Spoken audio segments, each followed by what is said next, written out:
నమస్కారం, నా పేరు డాక్టర్ పురు ధవన్ మరియు ఈ వీడియోలో మీరు తెలుసుకుంటారు మన శరీరం ఎలా పనిచేస్తుంది, మలినాలను ఎలా బయటకు పంపిస్తుంది, మన కిడ్నీ చెడిపోవడం ప్రారంభమైనప్పుడు ఎంత యూరియా శరీరంలో చేరుతుంది మరియు కిడ్నీ ఎంత శాతం చెడిపోయిందో కేవలం క్రియాటినిన్ విలువ ద్వారా ఎలా తెలుసుకోవాలో ఇందులో నేను సహాయం తీసుకోబోతున్నాను. ఈ చిన్న బాటిల్ ద్వారా.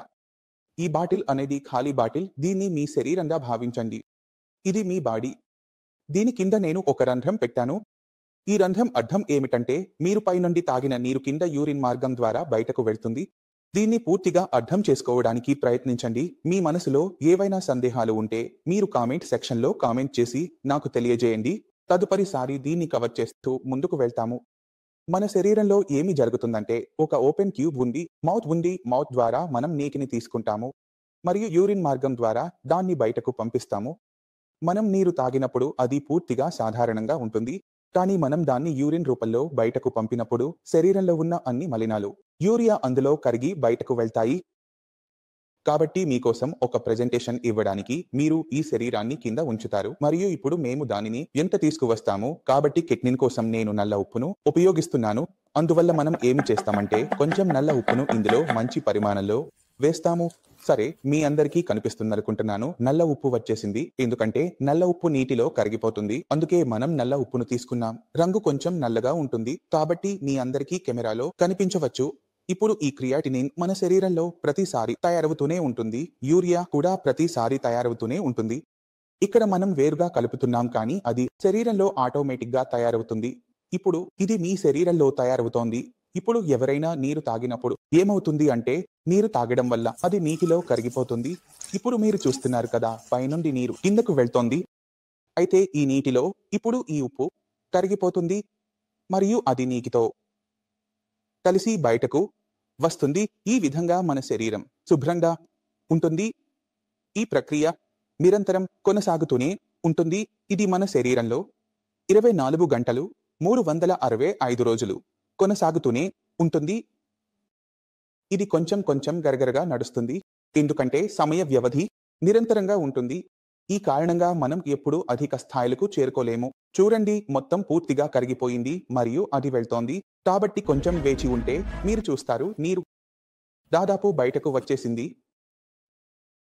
మనం బాటిల్లో వేసిన నల్ల ఉప్పు పూర్తిగా అయిపోయింది, ఎందుకంటే అది కరిగి నీటితో కలిసి బయటకు వెళ్ళిపోయింది.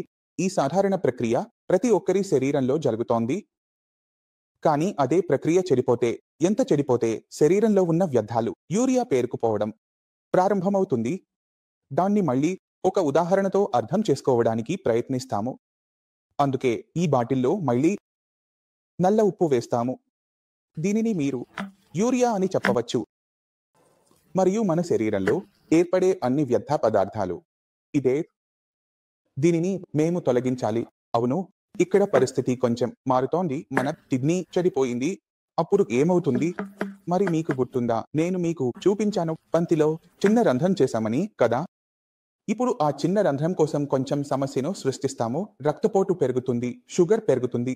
రక్తపోటు, షుగర్ పెరిగినప్పుడు ఏమవుతుంది అంటే మన కిడ్నీ లోపల ఉన్న చిన్న నెఫ్రాన్లు నాశనం అవుతాయి. అయితే ఈ నాశనాన్ని చూపించడానికి ఇందులో కొంచెం మట్టిని వేస్తాము. కొంచెం మట్టిని తీసుకున్నాము, దాన్ని ఇందులో కొంచెం వేస్తాము. కొంచెం.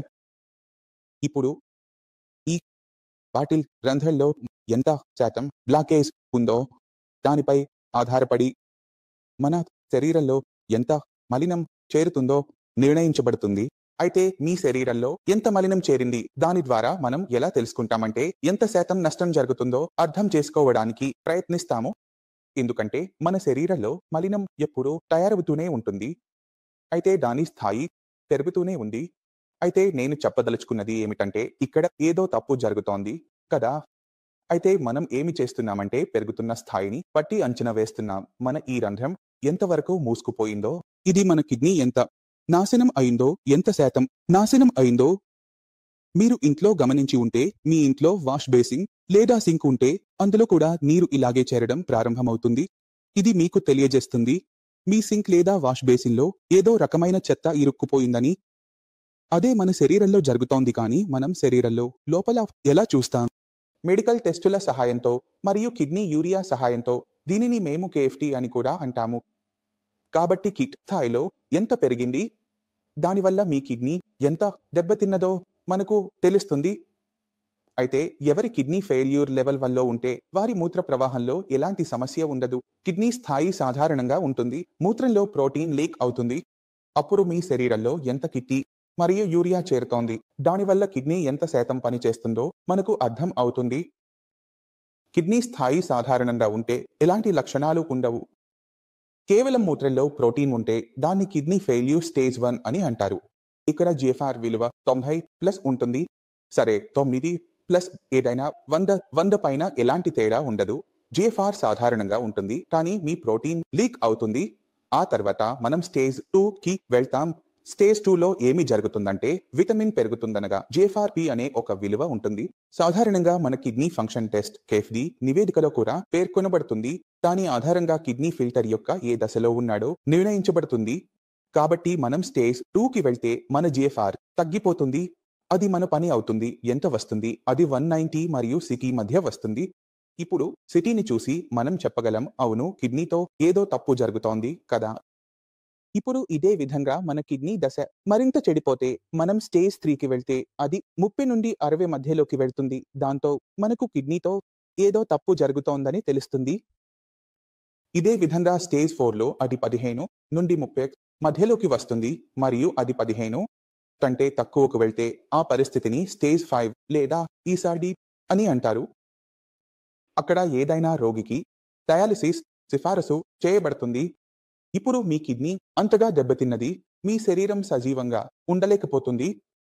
అందుకే ఇప్పుడు మీరు చేయించుకోవలసిన అవసరం ఉంది, అది డయాలిసిస్. ఇప్పుడు డయాలిసిస్ ఏమి చేస్తుంది అంటే డయాలిసిస్ శరీరం నుండి బయటకు ఫిల్టరేషన్ చేస్తుంది. కొన్ని రోగులకు అనిపిస్తుంది మనం డయాలిసిస్ చేయించుకుంటే మన కిడ్నీ బాగుపడుతుంది, మన క్రియాటినిన్ పెరగదు. కానీ అలా కాదు. మీరు డయాలిసిస్ చేయించుకుంటూనే ఉండాలి. దీనికి కారణం ఏమిటంటే మీ శరీరంలో ఉన్న మలినాలు అంటే యూరియా అవి తయారవుతూనే ఉంటాయి మరియు అతను దానిని కొనసాగింపుగా తీసుకున్నాడు. శరీరం నుండి బయటకు తీయడానికి మనకు ఒకే ఒక మార్గం ఉంది, అది కిడ్నీ. మన కిడ్నీ పూర్తిగా చెడిపోతే మనం డయాలిసిస్ మీద ఆధారపడాల్సి వస్తుంది. మీరు మీ కిడ్నీపై శ్రద్ధ పెట్టి కిడ్నీని బాగుగా ఉంచుకుంటే, కిడ్నీ చెడిపోకుండా చూస్తే ఈ సమస్యలు ఉండవు. ఇప్పుడు ప్రశ్న ఏమిటంటే కిడ్నీ ఎందుకు చెడిపోతోంది? కిడ్నీ తనంతట తాను ఎప్పుడూ చెడిపోదు. ఏదో ఒక కారణం తప్పకుండా ఉంటుంది. ఇప్పుడు ఆ కారణం మీ హై బ్లడ్ ప్రెషర్ కావచ్చు, మీకు ఎక్కువ షుగర్ లెవెల్ కావచ్చు, లేదా మీకు కుటుంబ వ్యాధి ఉండవచ్చు. ఏదో ఒక కారణం తప్పకుండా ఉంటుంది. ఇప్పుడు రోగులు చేసే పెద్ద తప్పు ఏమిటంటే వారు కిడ్నీ గురించి శ్రద్ధ పెట్టరు. వారు కిడ్నీ గురించి శ్రద్ధ పెట్టినా కిడ్నీ తనంతట తాను ఏమీ కాదు, అది తయారయ్యే వ్యర్థ పదార్థం మాత్రమే. మీరు దాన్ని తగ్గించారనుకుంటే మీ ఫిల్టరేషన్ ప్రక్రియపై పని చేయాలి. ఆ ఫిల్టరేషన్ ప్రక్రియ ఎవరు చేస్తారు? కిడ్నీ. కాబట్టి మనం కిడ్నీ గురించి శ్రద్ధ పెట్టాలి. మనం అర్థం చేసుకోవాలి, నా కిడ్నీ ఎంత పని చేస్తుందో దాన్ని ముందుగా నిలబెట్టుకోవాలి, నిర్వహించాలి. ఊహించుకోండి, కిడ్నీ 40% మాత్రమే పని చేస్తే మనం కిడ్నీని 40% స్థాయిలోనే కొనసాగిస్తాం. ఇప్పుడు రోగి డాక్టర్ వద్దకు వస్తే అతని మొదటి లక్ష్యం లెవెల్ 4 వద్ద నిలబెట్టుకోవడం, 4 నుండి పైకి వెళ్లకుండా ఉండటం. కిడ్నీకి నష్టం కలిగించే విషయాన్ని మీరు ముందుగా ఆపాలి. ఒకసారి అది ఆగిపోయిన తర్వాత కిక్ లెవెల్ స్థిరంగా ఉంటుంది. అప్పుడు అది కిందకు రావడం ప్రారంభమవుతుంది. ఎందుకంటే మనం కిడ్నీని దెబ్బతీసే అంశాలపై పని చేయకపోతే కిటరింగ్ పెరుగుతూనే ఉంటుంది మరియు రోగి డయాలిసిస్ లేదా ట్రాన్స్ వైపు వెళ్లాల్సి వస్తుంది.